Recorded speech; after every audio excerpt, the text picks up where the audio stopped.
기도하겠습니다.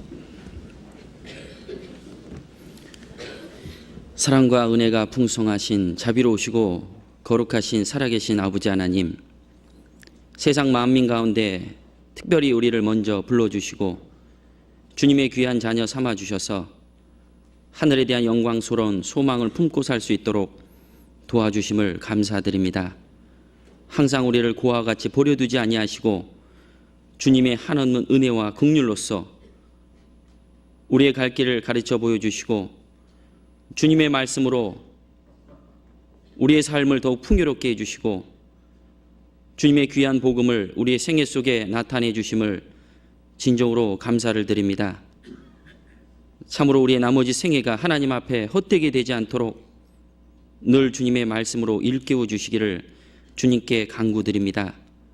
항상 연약한 저희들 더욱 새롭게 변화시켜 주시고 더욱 온전하게 만들어 주셔서 하나님이 저희들을 쓰시기에 합당한 그릇이 될 수 있도록 도와주옵소서. 이번 주 한 주간에도 주님의 말씀이 전국 전 세계 곳곳에서 선포되고 있습니다. 말씀을 전하시는 목사님들과 전사님들에게도 함께하여 주셔서 주님의 능력의 말씀이 유감없이 담대히 증거될 수 있도록 주 성령께서 도와주옵소서. 말씀을 듣는 각 사람의 심령도 붙잡아 주시고 이번 주 한 주간에도 주님의 천국 잔치가 크게 열릴 수 있도록 도와주옵소서. 우리 가운데 여러 가지 시험과 고난과 역경 가운데 있는 우리 형제 자매님들 항상 일일이 기억하시고 그들과 함께하여 주셔서 주님이 권능의 오른손으로 붙잡아 주셔서 나머지 생에 건강한 모습으로 주님을 섬길 수 있도록 도와주옵소서. 오늘 함께하는 모든 시종 자비로우신 주님께서 친히 인도하시기를 간절히 바라오며 언제나 저희를 사랑해 주시는 예수님의 이름으로 감사히 기도 올리옵나이다. 시편 103편 같이 한번 보겠습니다.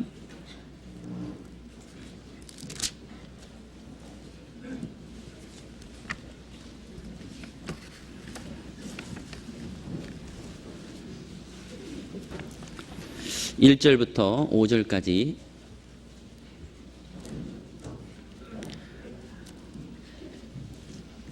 제가 읽어 올려드리겠습니다. 내 영혼아 여호와를 송축하라. 내 속에 있는 것들아 다 그 성호를 송축하라. 내 영혼아 여호와를 송축하며 그 모든 은택을 잊지 말지어다. 저가 내 모든 죄악을 사하시며 내 모든 병을 고치시며 내 생명을 파멸해서 구속하시고 인자와 긍휼로 관을 씌우시며 좋은 것으로 내 소원을 만족케 하사 내 청춘으로 독수리같이 새롭게 하시는도다. 12절 같이 한번 또 보겠습니다. 동이 서에서 먼 것 같이 우리 죄가를 우리에서 멀리 옮기셨으며 아비가 자식을 불쌍히 여긴 같이 여호와께서 자기를 경외하는 자를 불쌍히 여기시나니 이는 저가 우리의 체질을 아시며 우리가 진토임을 기억하심이로다. 이번 주 한 주간에도 많은 지역에서 말씀이 증거되고 있습니다. 담임 목사님 이요한 목사님께서 말씀을 증거하고 계시고 또 홍정현 목사님께서도 영암에서 그리고 서도성 목사님은 안동 그리고 양상용 목사님께서는 녹동에서 말씀을 증거하고 있습니다. 계속되는 집회 또 연말에 많은 사람들이 들뜬 마음속에 주님의 말씀이 계속해서 선포되고 있습니다. 또 교구에서는 수지교구에서 그리고 서초교구 오세일 목사님께서 말씀을 전하고 있습니다. 우리 주변에 많은 사람들이 해마다 또 달마다 말씀이 전포되는 곳곳마다 구원받는 새 식구가 늘어감을 볼 때에 그것이 우리에게 큰 기쁨이 아닐 수 없습니다. 아마 우리하고 가족이나 친족들이 연고지가 있다면 아마 체크하셔서 같이 기도로서 동참해야 될 거다라고 생각을 합니다. 오늘은 이 시편 103편을 통해서 긍휼에 풍성하신 하나님이라는 그런 주제로 같이 한번 살펴보려고 합니다. 한 해가 정말 시간이 얼마나 빨리 지나가는지 이제 12월도 얼마 남지 않았습니다. 한 해가 시작된 것이 어제 같은데 벌써 다 지나가 버렸습니다. 성경에 있는 말씀처럼 우리의 연수가 70이요 강건하면 80이라도 그 연수의 자랑은 수고와 슬픔뿐이니 신속기간이 우리가 날아가나이다. 얼마나 세월이 빨리 지나간지 모릅니다. 그래서 저도 교회에 들어온 지 어제 같았는데 벌써 많은 시간이 흘렀습니다.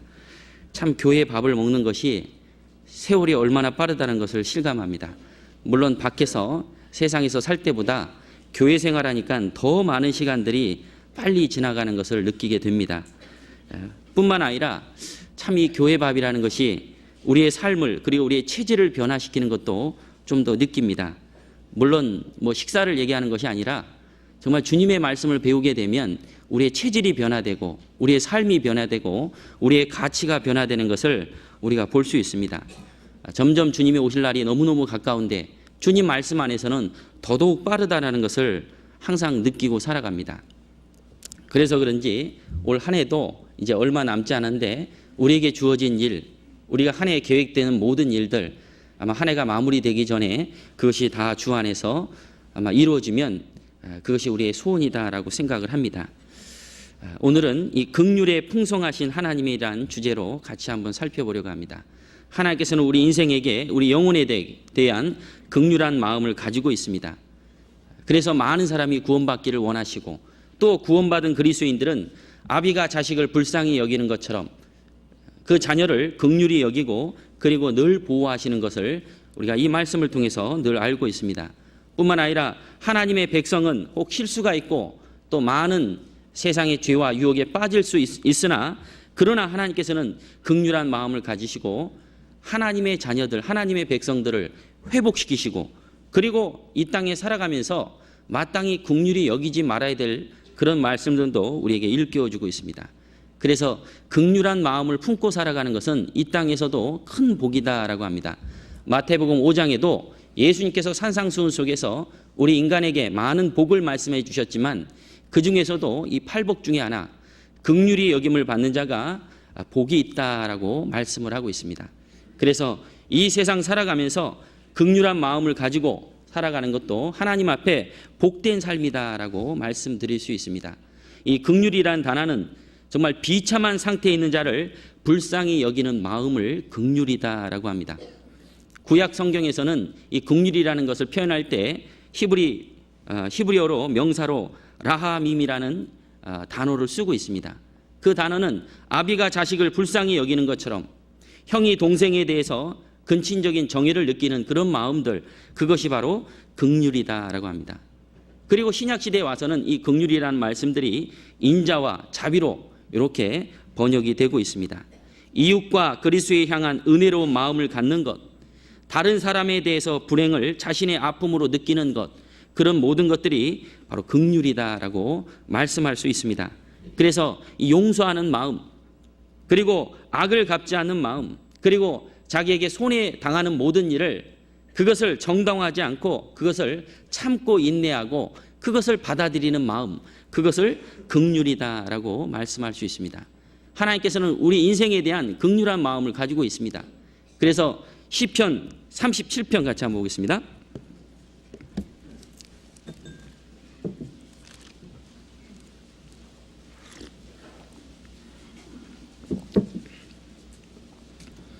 (21절) 말씀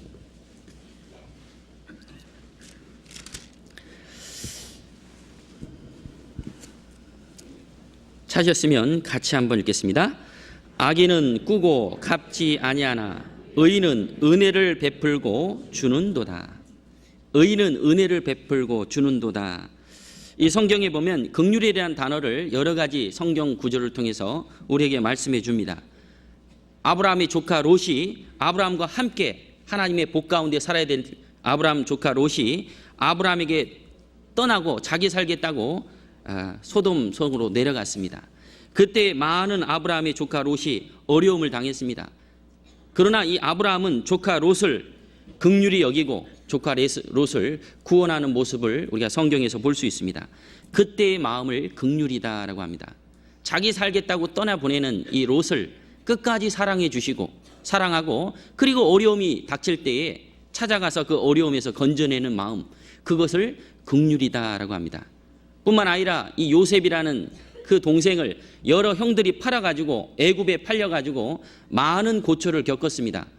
요셉이 그러나 아주 높은 자리에 올라오고 그리고 자기 가족들과 자기 형들이 식량이 없어 기근을 피해서 애굽으로 내려왔을 때에 이 요셉은 형들과 가족에 대한 마음을 긍휼한 마음을 가졌습니다. 그 긍휼한 마음을 가질 때에 그것이 어디서 왔느냐? 요셉은 표현하기를 당신들은 나를 해하려 했으나 하나님은 그것을 선으로 바꾸었다라고 합니다. 그래서 이 요셉이 형들에 대한 미운 마음은 있었지만 가족에 대한 마음, 이 긍휼한 마음을 가졌습니다. 그래서 이 성경에서는 다른 사람의 어떤 고통과 아픔을 자기의 아픔으로 생각하고 비록 다른 사람이 자기에게 해를 끼칠지언정 그것을 해로 갚지 않고 항상 선으로 대하는 마음을 이 긍휼이다라고 합니다. 모세의 누나 이 미리암이 모세를 원망하고 모세를 대적했습니다. 그 결과 이 미리암이 문둥병에 걸리자 이 모세는 그런 미디안을 사랑하고 그리고 그것을 고쳐주기를 하나님께 기도했습니다. 그게 바로 긍휼의 마음이다라고 합니다. 사울도 마찬가지입니다. 다윗이 사울을 그렇게 선대했지만 사울은 다윗을 죽이기 위해서 그렇게 쫓아다녔습니다. 그러나 이 다윗의 마음속에는 하나님이 마음속에 들어와 있고 그리고 이 사울에 대한 마음을 항상 긍휼한 마음을 가지고 살아갔던 그것이 하나님이 우리 인생 가운데 긍휼이란 단어로 표현되고 있습니다. 이 땅에서 가장 긍휼이 풍성하신 분이 누구냐? 바로 하나님 자신이었습니다.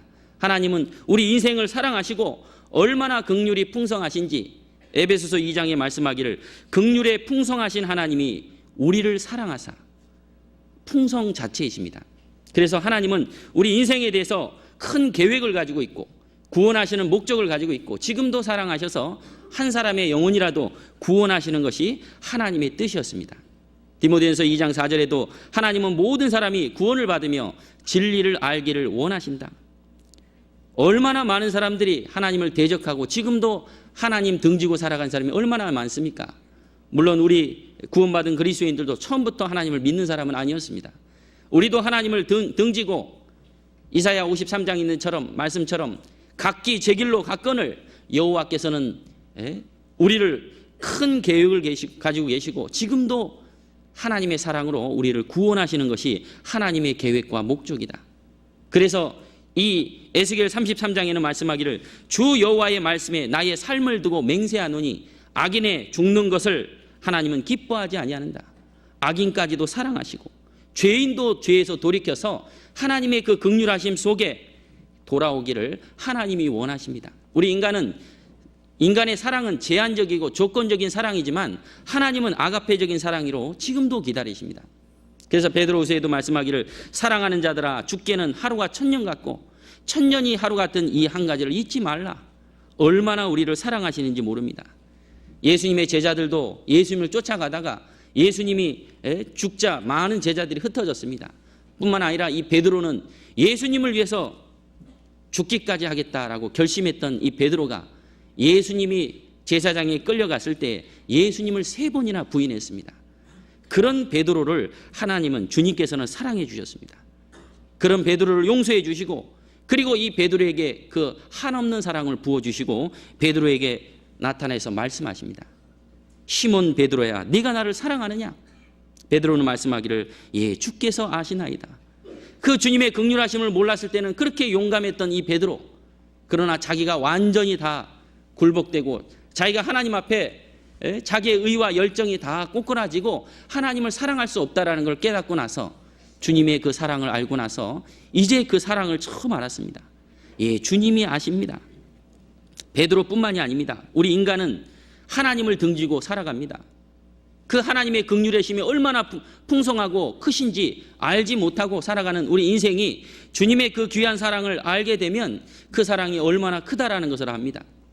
베드로는 얘기하기를 예, 주님의 사랑을 이제 깨달아 보니 주님의 사랑 주께서 아시나이다. 정말 주님의 그 사랑을 깨달아 본 사람은 주님의 긍휼하심이 얼마나 크다라는 것을 발견하게 됩니다. 예, 그렇습니다. 주님은 우리 인생에 대해서 아주 큰 계획을 가지고 있고 우리를 구원하기를 지금도 기다리십니다. 지금도 대적하는 사람들을 위해서 끊임없이 기다려 주시고 그 한 사람의 영혼을 위해서 피 흘리기까지 죽어주시고 그리고 지금도 주님의 권능의 오른손으로 우리를 붙잡아 주기를 원하시는 그게 하나님의 마음이다라고 합니다. 그래서 긍휼이 풍성하신 하나님. 그리고 예레미야에 보면 예레미야 애가 한번 보겠습니다.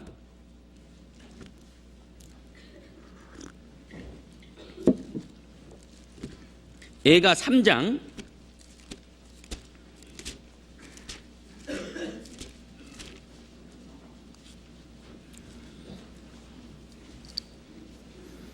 22절 말씀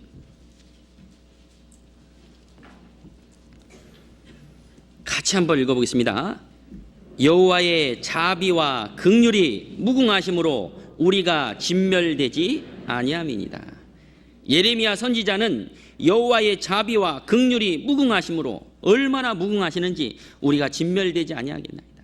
이스라엘 백성들이 죄로 말미암아 이제 바벨론에게 포로 잡힐 것을 예레미야는 계속 외쳐댑니다.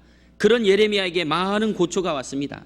그래서 많은 고초와 재난과 쑥과 단집 이런 고통 가운데서도 예레미야 마음속에는 낙담이 되었지만 항상 주님의 영원하신 긍휼하심을 생각할 때마다 마음속에 새록새록 솟아나온 그런 주님의 샘솟는 새 마음을 예레미야에게 계속 하나님께서 부어주셨습니다.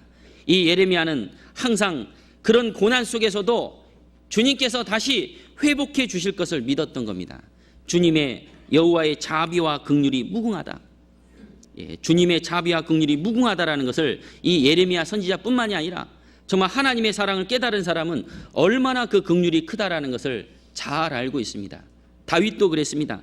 여호와여 주의 긍휼하심과 인자하심이 영원부터 있사오니. 다윗이 얼마나 많은 고초를 당했습니까? 물론 다윗의 죄로 말미암아 징계를 받았지만 자식으로 인해서 그리고 많은 대적달이 있었지만 하나님의 긍휼하심으로 다윗은 보호받았습니다. 그래서 주님께서는 한없는 긍휼을 우리 인생에게 내려주시기를 원하고 그리고 그 긍휼하심으로 말미암아 우리를 구원해 주셨습니다. 주님의 긍휼의 하심이 아니면 어찌 우리가 구원을 받을 수 있겠느냐. 디도서 3장 또 한번 보겠습니다.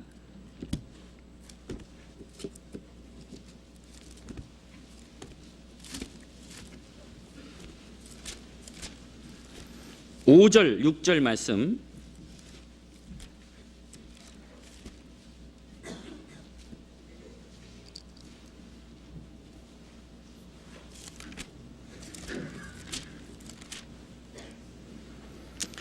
같이 한번 읽겠습니다. 우리를 구원하시되 우리의 행한 바 의로운 행위로 말미암지 아니하고 오직 그의 긍휼하심을 쫓아 중생의 씻음과 성령의 새롭게 하심으로 하셨나니. 6절까지 같이 한번 보겠습니다. 성령을 우리 구주 예수 그리스도로 말미암아 우리에게 풍성히 부어주사.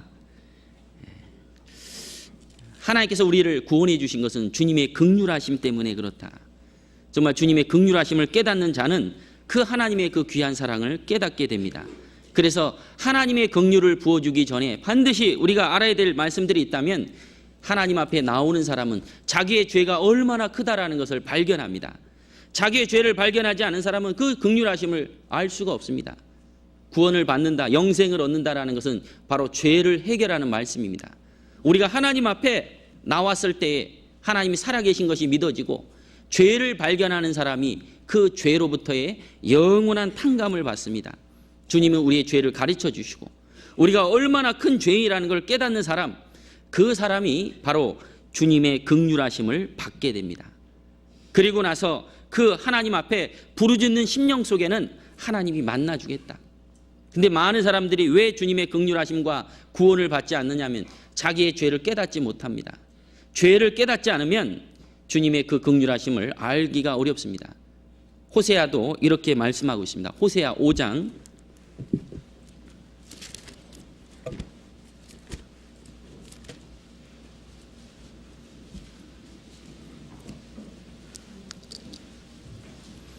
15절 말씀입니다.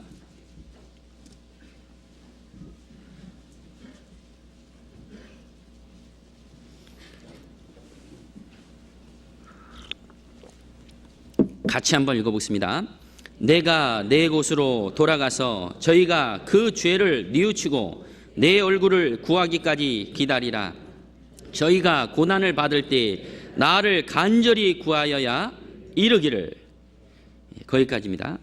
내가 내 곳으로 돌아가서 저희가 그 죄를 뉘우치고 내 얼굴을 구하기까지 기다리라. 참으로 죄를 알고 죄를 뉘우치고 주님의 그 구하심을 바라는 사람, 그런 사람을 하나님이 만나 주십니다. 그래서 우리가 구원받을 때에 우리의 죄를 발견하고 하나님 앞에 자기의 비참한 상태를 발견할 때 하나님의 긍휼이 임하게 되는 겁니다. 많은 사람들 그 긍휼하심을 얻지 못하는 이유가 무엇이냐? 하나님 앞에 자기의 비참함을 발견하지 못하면 그렇게 해서 구원받지 못하는 사람이 얼마나 많은지 모릅니다. 예수님 당시에도 혈류증을 앓은 여인, 그 혈류증은 그 당시에 부정한 병이었습니다. 이 혈류증을 앓는 여인이 예수님의 옷자락이라도 만지면 낫겠다라는 믿음을 가지고 예수님 앞에 나왔습니다. 많은 사람들이 모여 있습니다. 구약에 보면 혈류증을 앓는 여인은 부정한 여인이라서 혈류증을 앓는 사람이 물건을 만지면 다 부정합니다. 그 모든 물건을 파괴해야 됩니다. 그런 여인이 많은 사람 앞에 나온다는 것은 만약에 그 여인이 자기의 신분이 노출되면 구약 성경대로라면 그 여인을 패 죽여도 문제가 안 됩니다. 그 여인은 정말 예수님만 만나면 고침을 받을 수 있다라는 간절함을 가지고 예수님 앞에 나왔습니다. 예수님의 그 옷자락을 만졌습니다. 자기 그 혈류증을 앓는 그 병이, 그 능력이 자기 가운데 오게 됐고 그 병이 낫게 됐습니다. 예수님께서 왜 내 옷자락을 만졌느냐? 누가 만졌느냐? 그 혈류증을 앓는 여인의 그 모습을 드러내버렸습니다. 예. 만약에 예수님 한마디도 안 하셨다면 그 능력이 나갔더라도 아마 다른 사람은 알 수 없습니다. 그러나 주님께서는 그 혈류증을 앓는 여인의 그 신앙의 모습을 드러내 보여줬습니다. 그 여인이 얼마나 긍휼한 마음을 가지고 예수님의 옷자락이라도 만지면 낫겠다라는 그런 간절한 마음을 가지고 나왔을 때에 주님께서는 그 여인의 병을 고쳐줬습니다. 자기의 비참함을 깨닫는 사람, 하나님 앞에 간절히 나와서 구하는 사람, 주님의 그 긍휼하심이 나아갑니다. 이 혈류증 여인뿐만이 아닙니다. 마가복음에 보면 수로비니아 여인도 정말 자기 딸이 고침받기를 얼마나 원했는지 모릅니다. 예수님만 만나서 예수님에게만 부르짖으면 자기 딸이 고침을 받을 수 있다는 것을 확신을 가지고 예수님 앞에 나왔습니다. 그러나 예수님께서는 그 여인의 그 비참함을 나타내 주시고 그리고 그 여인을 아주 무시해버립니다. 무시하는 그 여인은 그 무시를 당하면서까지도 자기 딸의 귀신 들린 것을 고치기 위해서 끝까지 그 예수님을 붙잡습니다. 그런 여인의 믿음을 예수님께서는 다 드러내 보이셨습니다. 얼마나 마음의 간절함이 원했는지, 그 긍휼함을 받기를 원했는지, 자기의 위치, 자기의 환경이 다 드러나도 그 여인은 절대 포기하지 않았습니다. 마가복음 7장 한번 보겠습니다.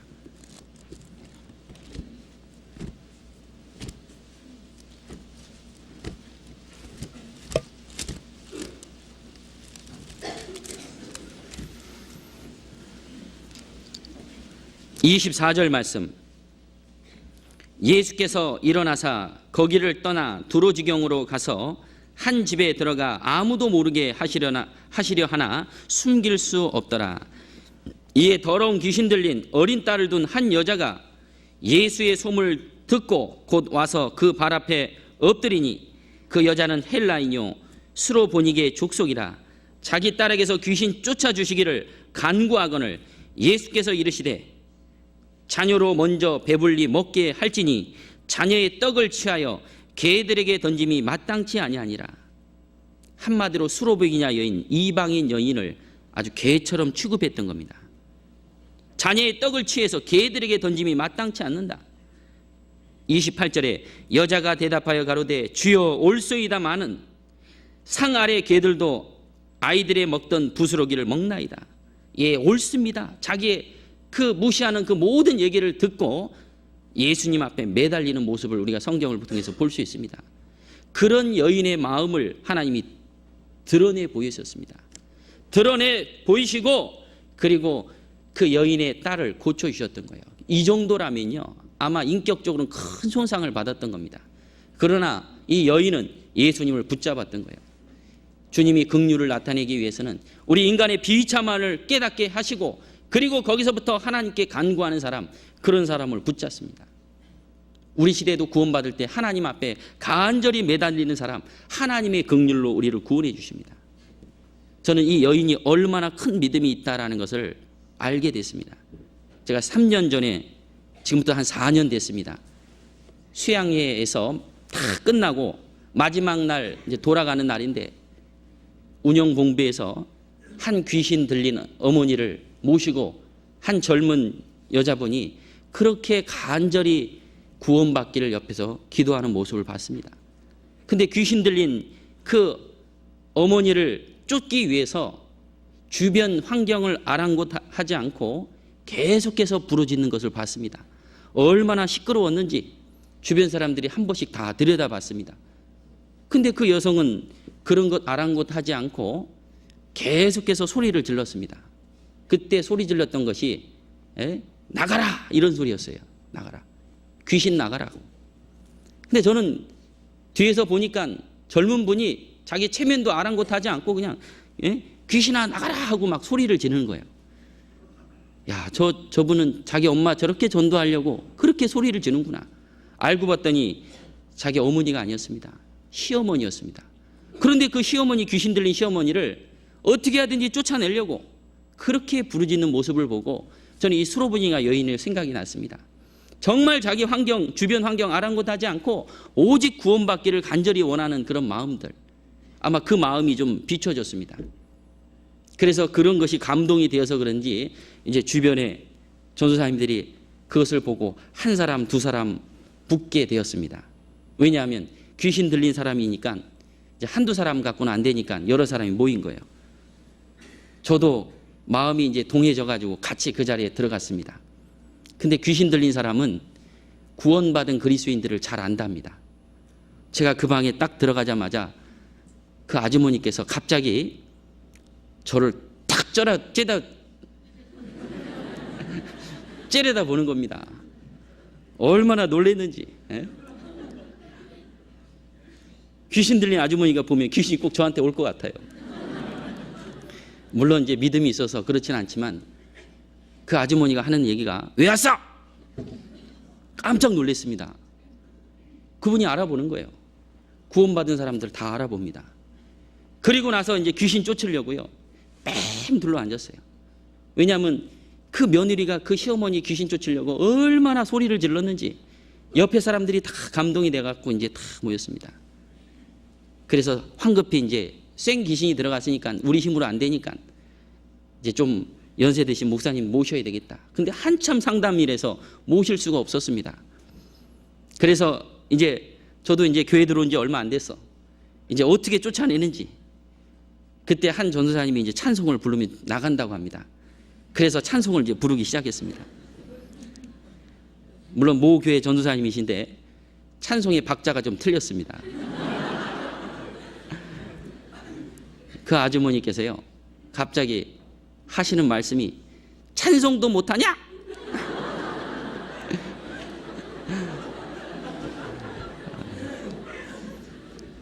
제가 그걸 듣고 찬송 잘해야 되겠다 싶은 생각이 들더라고요. 이 아주머니께서는 귀신이 들린 지 7년이나 됐는데 교회당 예배당에서 찬송을 늘 들었던 거예요. 찬송을 가지고는 쫓지를 못했습니다. 그러니 목사들을 다 알고 있는 거예요.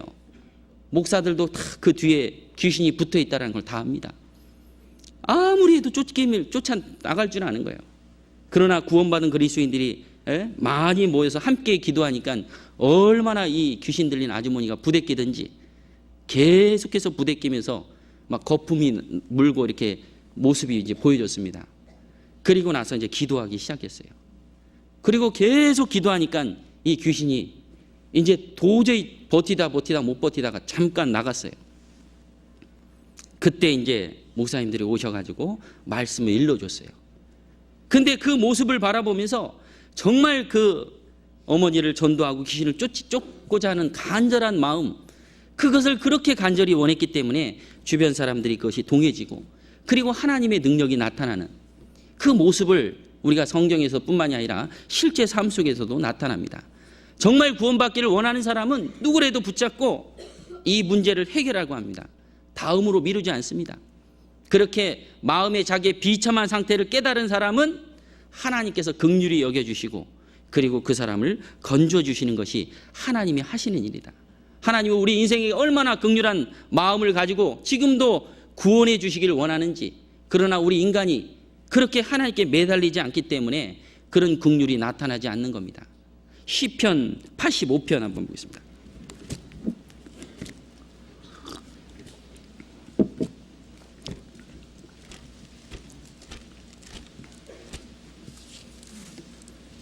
(85편) 10절 말씀입니다.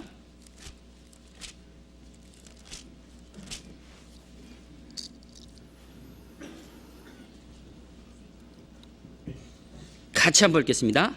긍휼과 진리가 같이 만나고 의와 화평이 서로 입맞추며, 긍휼과 진리가 같이 만난다. 정말 마음속에 하나님을 붙잡고 자기의 비참함을 발견하고 하나님께 매달리는 사람은 하나님이 반드시 구원해 주십니다. 뿐만 아니라 베드로전서에도 너희가 전에는 백성이 아니더니 이제는 하나님의 백성이요 전에는 긍휼을 얻지 못하였더니 이제는 긍휼을 얻은 자니라.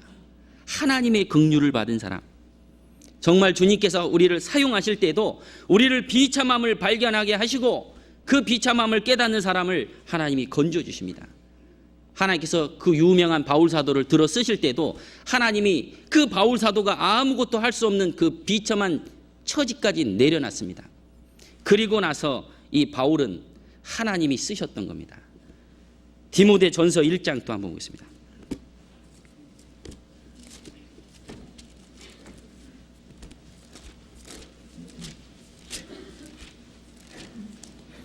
디모데전서 1장 13절입니다.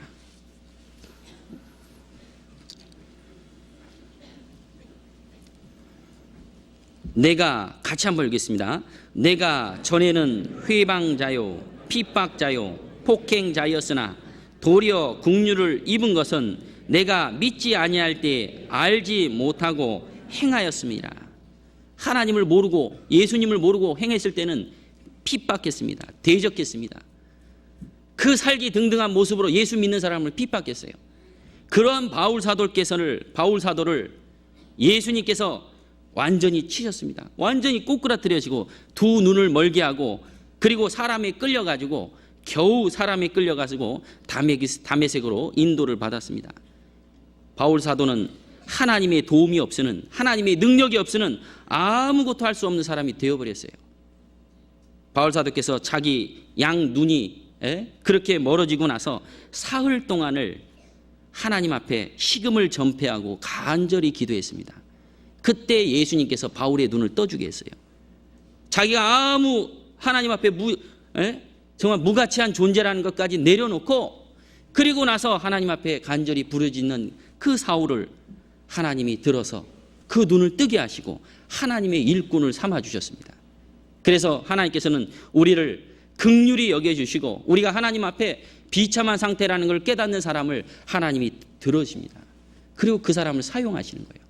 그리고 주님께서는 우리를 주님 오실 날까지, 하나님 만날 날까지 아비가 자식을 불쌍히 여기는 것처럼 우리를 끊임없이 우리를 긍휼히 여겨주시고 그리고 부모가 자식에게 모든 것을 계획하는 그 계획 속에서 우리의 약점을 담당하고 계십니다. 우리 시편 103편 다시 한번 보겠습니다.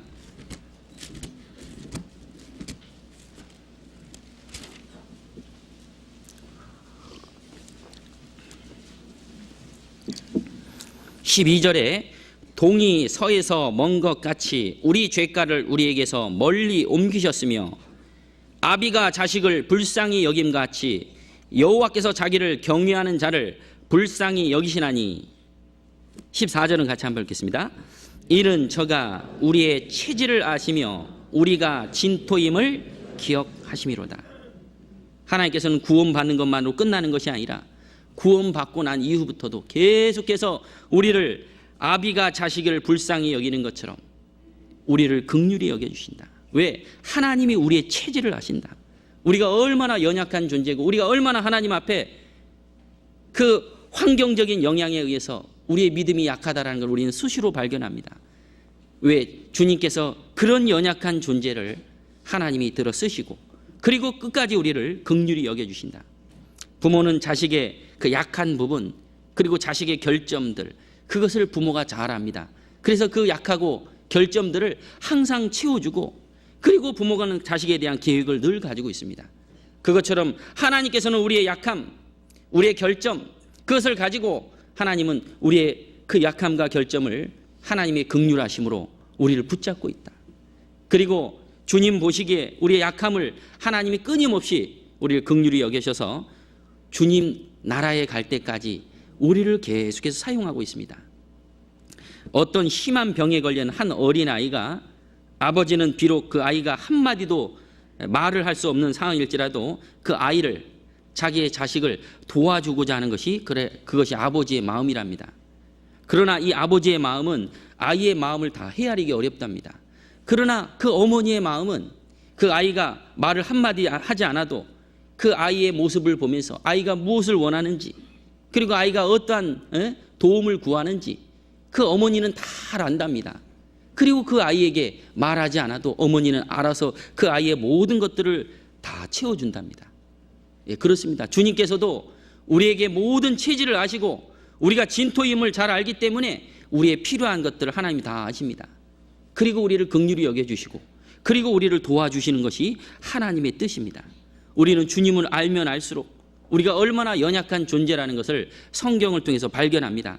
그래서 14절에 있는 말씀처럼 이는 저가 우리의 체질을 아시며 우리가 진토임을 기억하심이로다. 진토라는 것은 먼지와 흙이다라고 합니다. 우리 인생은 티끌과도 같다. 먼지와도 같다. 욥이라는 사람이 하나님에 대한 의를 가지고 그렇게 선을 행했지만 욥에게 고난이 닥치자마자 욥은 정말 하나님 앞에 자기가 아무것도 아니라는 것을 깨닫게 됩니다. 욥은 자기의 자신을 정말 하나의 흙덩이에 불과하다, 그렇게 신앙의 고백을 합니다. 우리도 주님 앞에 이 좋은 환경에서 어려운 고난이 우리에게 찾아오면 욥과 같은 정말 티끌 같은 존재고 흙덩이 같은 존재라는 것을 깨닫게 됩니다. 욥기 한번 보겠습니다. 10장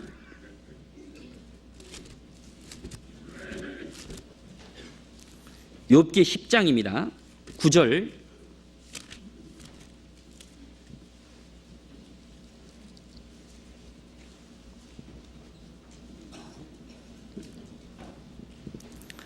기억하옵소서. 주께서 내 몸을 지으시기를 흙을 뭉치듯 하셨거늘 다시 나를 티끌로 돌려보내려 하시나이까.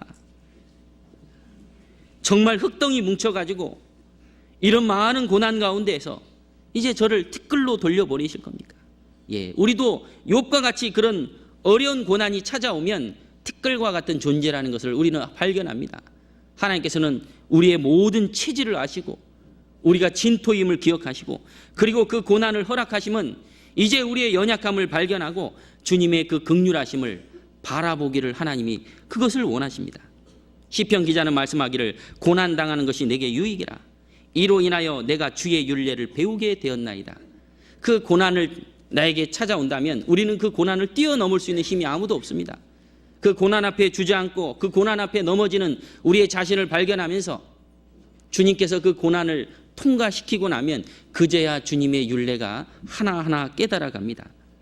우리와 같은 진토를 하나님이 거름덩이를 끄집어내서 하나님의 크신 일을 사용하는 귀한 도구로 쓰심을 우리가 이 성경을 통해서 볼 수 있습니다.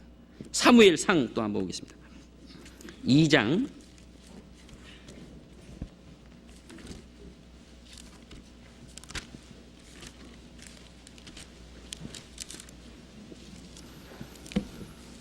8절 말씀.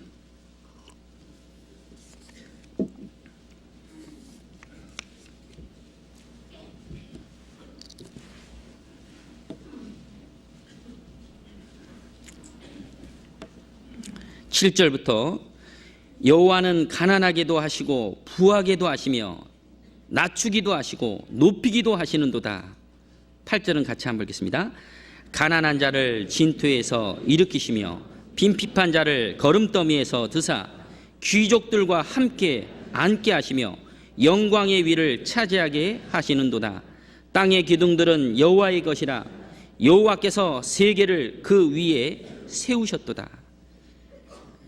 정말 진토 같은, 정말 심령이 가난한 그런 사람들을 하나님께서 긍휼히 여기셔서 구원해 주셔서 귀족과 함께 앉게 하시며 영원한 영광을 우리에게 주실 것이다.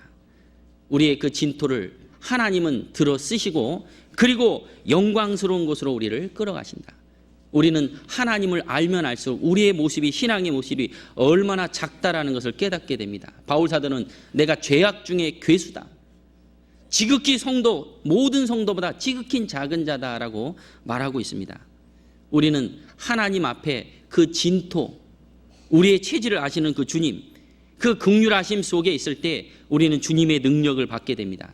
그 긍휼하심에서 벗어나면 이제는 우리의 마음이 완악해지고 세상 사람처럼 강팍하게 되고 그 마음이 아주 잔인한 모습을 우리가 봅니다. 긍휼의 반대는 잔인입니다. 잔인.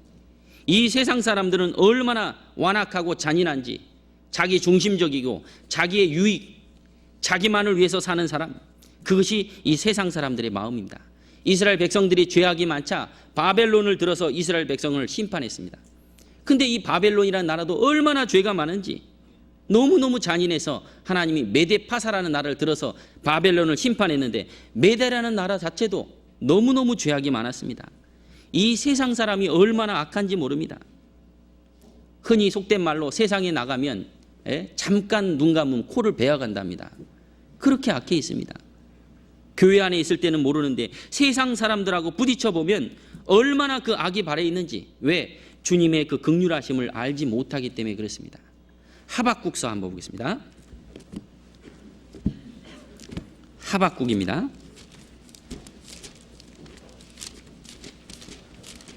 1장 6절부터 한번 보겠습니다. 보라, 내가 사납고 성급한 백성, 그 땅의 넓은 곳으로 다니며 자기의 소유가 아닌 거할 곳들을 점령하는 갈대아 사람을 일으켰나니 그들은 두렵고 무서우며 심판과 위령이 자기로 말미암았으며 그 말은 표범보다 빠르고 저녁 일보다 사나우며 그 기병은 원방에서부터 빨리 달려오는 기병이라 마치 식물을 움키려는 독수리의 나름과 같으니라. 그들은 다 강포를 행하러 오는데 앞을 향하여 나아가며 사람을 잡아 모기를 모래같이 많이 할 것이요 열왕을 멸시하며 방백을 치수하며 모든 견고한 성을 비웃고 흉벽을 쌓아 그것을 취할 것이라. 이 세상 사람들이 얼마나 악해진 것을 볼 수 있습니다. 그래서 이 구약시대에는 우상 숭배를 했던 사람들은 그 악이 얼마나 발했느냐, 심지어는 자기 자식에 대해서도 긍휼히 여기지 않습니다. 우상 숭배했던 사람들은 자기의 자녀를 몰렉에게 들여가지고 자기 자식을 제물로 바쳤어요. 긍휼이 없던 겁니다. 왜? 마귀에게 속아서 이 세상이 전부인 것처럼 자기 자식에 대한 긍휼도 없습니다. 하나님을 떠난 인생 모든 것은 거기에는 긍휼이라는 걸 찾아볼 수 없습니다. 조금 사람에게 선한 것을 끼치는 것 같지만 전부 다 자기의 계산과 자기의 유익이 깔려 있는, 심지어는 이권 문제가 벌어지면 자기하고 절친한 사이도 아주 금을 가버리고 그리고 배반하고 쫓아가는 게 바로 이 세상 사람들의 모습입니다. 그러나 우리 구원받은 그리스도인들, 주님의 긍휼하심에 들어와 있는 모든 사람들은 혹 이 세상에 많은 죄의 유혹과 세상에 변화되지 않은 자기의 육체의 모습이 있을지언정 하나님은 우리를 지금도 긍휼히 여기십니다. 이스라엘 백성들을 구원하시고 광야를 통과하게 하시고 가나안 땅에 들어갈 때 그들이 얼마나 원망을 하고 얼마나 많은 죄를 범했습니까? 그러나 하나님께서는 끝까지 긍휼을 베푸셨어요. 사울이 그렇게 대적했을 때에 하나님은 다윗에게 긍휼을 베풀고 다윗을 보호해 주셨습니다. 이스라엘 백성들이 출애굽 이후부터 예수님을 죽일 때까지 수많은 죄를 범했습니다. 바벨론에게 포로 잡히고 돌이켜 왔지만 그들은 또 죄를 범했고 메데, 파사, 헬라, 로마, 마태복음 23장에 말씀하기를 암탉이 그 새끼를 날개 아래 모으렴 같이 내 자녀를 모으려 한 일이 몇 번이냐? 그러나 너희가 원하지 않았다. 이스라엘 백성들은 주님의 그 긍휼하심을 받고 주님의 능력을 받지만 계속해서 불순종했습니다. 그런 이스라엘 백성을 하나님은 긍휼을 품고 기다리고 그리고 하나님의 뜻을 그 민족을 통해서 이루어 주셨습니다. 얼마나 긍휼이 풍성한지 모릅니다. 그들의 실수와 그들의 잘못으로 하나님을 그들을 진멸할 수 있지만 진멸하지 않고 끝까지 보호하셨다라는 느헤미야 1장 한번 보겠습니다. 느헤미야 1장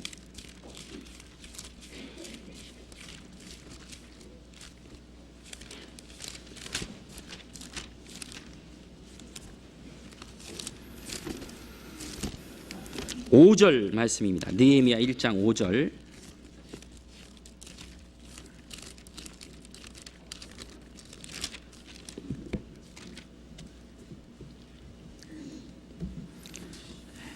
가로되 하늘의 하나님 여호와 크고 두려우신 하나님이여 주를 사랑하고 주의 계명을 지키는 자에게, 그 다음 같이 한번 읽겠습니다. 언약을 지키시며 긍휼을 베푸시는 주여 간구하나이다. 주님의 계명을 지키는 자, 하나님은 언약을 지키시며 긍휼을 베푸시는 주여 간구하나이다. 주님이 그런 사람들에게는 긍휼을 베풀어 줄 것이다. 느헤미야 9장 또 한번 보겠습니다. 9장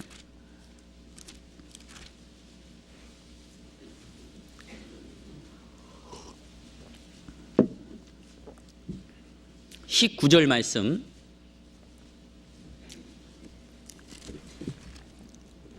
느헤미야 9장 19절입니다. 주께서는 연하여 긍휼을 베푸사 저희를 광야에 버리지 아니하시고 낮에는 구름 기둥으로 길을 인도하시며 밤에는 불 기둥으로 그 행할 길을 비추사 떠나게 아니하셨사오며. 하나님은 낮에는 구름 기둥, 밤에는 불 기둥 계속해서 그들을 인도하셨습니다. 28절 또 같이 한번 읽겠습니다. 저희가 평강을 얻은 후에 다시 주 앞에서 악을 행함으로 주께서 그 대적의 손에 버려두사 대적에게 제어를 받게 하시다가 저희가 돌이켜서 주께 부르짖음에 주께서 하늘에서 들으시고 여러 번 긍휼을 바라사 건져내시고, 계속해서 건져내 주셨습니다. 왜? 주님은 돌이키는 사람, 하나님 앞에 긍휼 앞에 나오는 사람, 끝까지 그 사람을 돌이킵니다. 이스라엘 백성들이 광야를 나와서, 그리고 애굽에 나와서 광야 길을 걸어갈 때 마라라는 곳에 물이 썼습니다. 그렇게 불평할 때 하나님이 물을 단물로 바꿔주셨어요.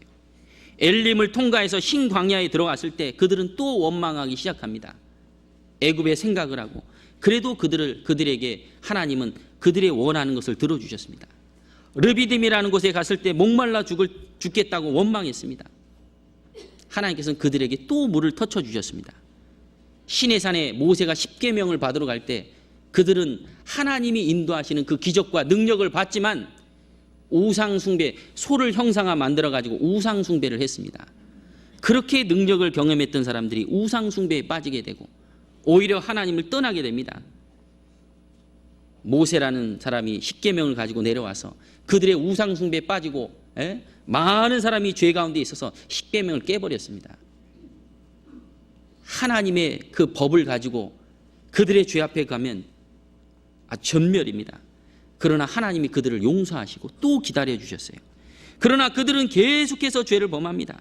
시내산에서 3일길을 가서 다베라는 곳에 가서 그들이 또 고기를 먹기를 원하자 하나님이 그들에게 고기를 내려주셨어요.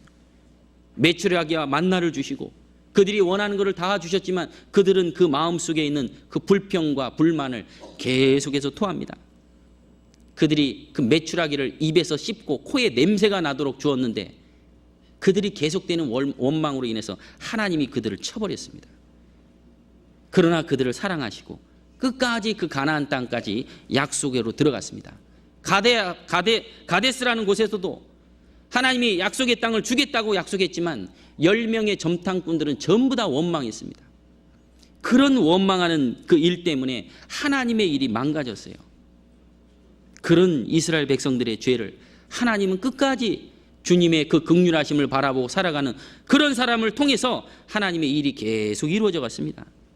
모세를 대적하고 당을 만들고 고라의 폐역으로 1400명이 죽임을 당하고 그래도 하나님은 긍휼하심이 끝까지 그들 삶 속에 함께 했습니다. 그리고 말씀하기를 내가 잠시 너희를 버렸으나 큰 긍휼로 너를 모을 것이다. 하나님의 긍휼은 무한합니다.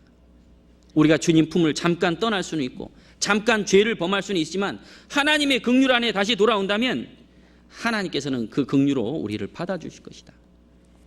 이사야 55장 또 한번 보겠습니다.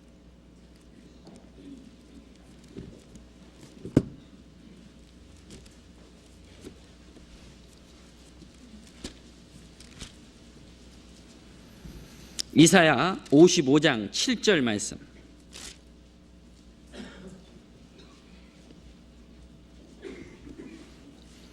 같이 한번 읽어보겠습니다. 악인은 그 길을, 불의한 자는 그 생각을 버리고 여호와께로 돌아오라. 그리하면 그가 긍휼히 여기시리라. 우리 하나님께로 나오라. 그가 널리 용서하시리라. 하나님의 용서는, 하나님의 긍휼은 무궁할 것이다. 저는 넘어지나 아주 엎드리지 않으면 여호와께서 손으로 붙드십니다. 우리를 끝까지 붙들어 주시고, 만약에 우리의 연약함, 하나님을 늘 배반하는 그런 모습들만 하나님이 만약에 징벌하신다면 아마 우리는 이 자리에 설 사람이 아무도 없을 겁니다. 우리는 하나님 앞에 때로는 불순종하고 때로는 하나님을 등진 채 살아가지만 하나님이 우리를 긍휼의 오른손으로 붙들고 계십니다. 긍휼 앞에 나오는 사람 다시금 하나님이 사용하시고, 그리고 그 어려움과 역경을 주신 것은 하나님은 우리를 훈련하시기 위해서 그것을 허락하셨다. 그래서 신명기에도 마치 독수리가 그 보금자리를 어지럽게 하며 그 새끼에 너풀거리며 그 날개를 펴서 새끼를 받으며 그 날개 위에 그것을 엎는 것 같이 우리를 계속해서 트레이닝하면서 때로는 불평과 원망이 있지만 하나님께서 그것을 통과하게 나면 더 귀한 것으로 우리를 바꿔주실 것이다. 그래서 우리는 우리 주변에 우리는 긍휼함을 많이 받았기 때문에 나와 함께 그 주변에 있는 많은 사람들에게 우리도 똑같이 긍휼하심을 마음을 갖는 것이 우리가 해야 될 마음이다. 사무엘상 한번 또 보겠습니다. 사무엘상 23장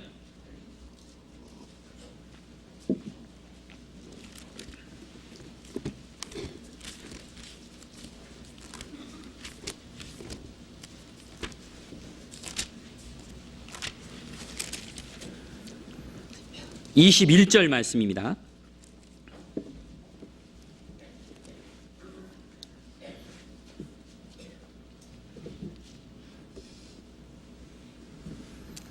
사울이 가로되 너희가 나를 긍휼히 여겼으니 여호와께 복 받기를 원하노라.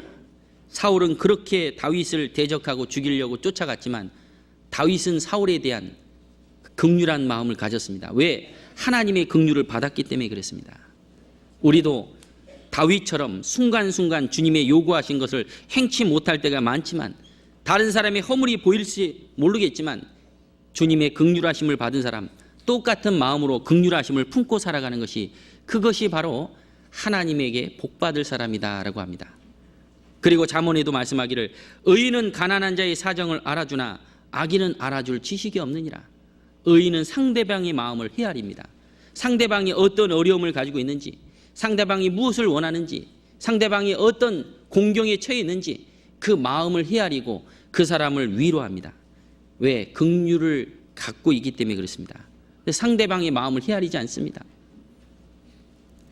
복음을 위해서 고난당하는 사람, 그 고난을 하나님이 헤아려 주듯이 우리 인생 가운데도 정말 우리 주변에 있는 많은 어려운 가운데 있는 사람들 긍휼히 여김을 가지고 그들에게 다가간다면 하나님도 우리를 긍휼하게 여겨주실 것이다. 이사야 49장 또 한번 보겠습니다.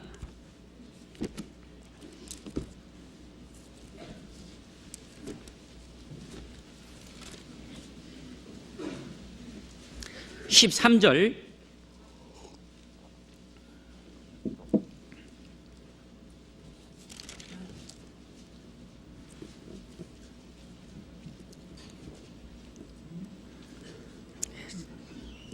하늘이여 노래하라, 땅이여 기뻐하라, 산들이여 즐거이 노래하라.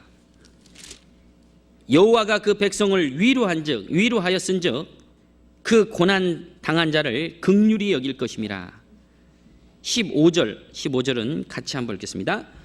여인이 어찌 그 젖먹는 자식을 잊겠으며 자기 태에서 난 아들을 긍휼히 여기지 않겠느냐. 그들은 혹시 잊을지라도 나는 너를 잊지 아니할 것이라. 여인이 젖먹는 자식을 잊지 않는 것처럼 복음과 함께 고난당하고 이뤄진 영혼에 대해서 긍휼히 여기는 마음을 가지고 살아가는 모든 사람, 하나님께서도 그것을 잊지 않을 것이다. 긍휼히 여겨주실 것이다.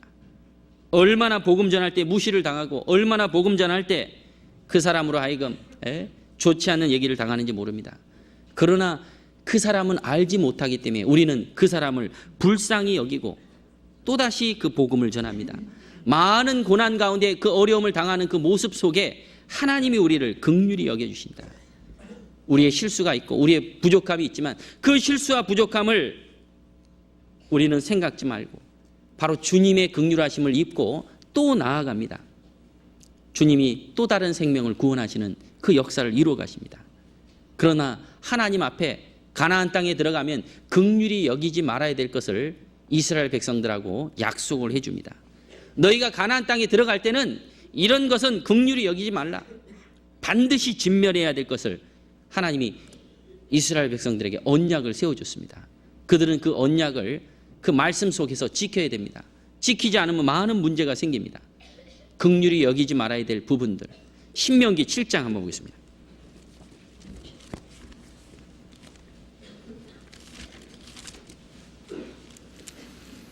(16절)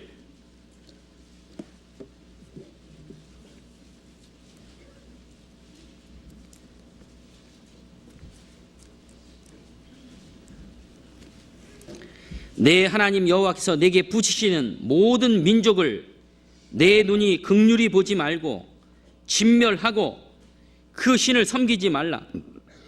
그것이 내게 올무가 되리라. 진멸해야 될 것은 그들 모든 민족을 내 눈이 보는 대로 긍휼히 여기지 말고 진멸해라. 그 신들을 섬기지 말 것이다. 마땅히 진멸해야 될 것을 그들에게 약속을 주셨습니다. 그래서 가나안 땅에 들어가면 그들이 마땅히 진멸해야 될 것이 무엇이냐?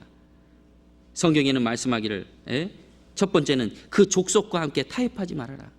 이방인과 혼인하지 말아라. 우상 숭배하지 말아라. 그것은 진멸해야 된다라고 말씀하고 있습니다. 그들이 하나님 앞에 떠나고 많은 죄를 지었을 때에 그들이 죄 지었던 것을 보면 우리는 그와 같이 죄를 짓지 말고 그 모든 것들을 진멸할 것을 우리에게도 교훈해 줍니다. 광야 생활에서 그들이 얼마나 많은 하나님을 떠났는지 거기에 대한 교훈이 고린도전서 10장에 나옵니다. 고린도전서 10장 또 한번 보겠습니다.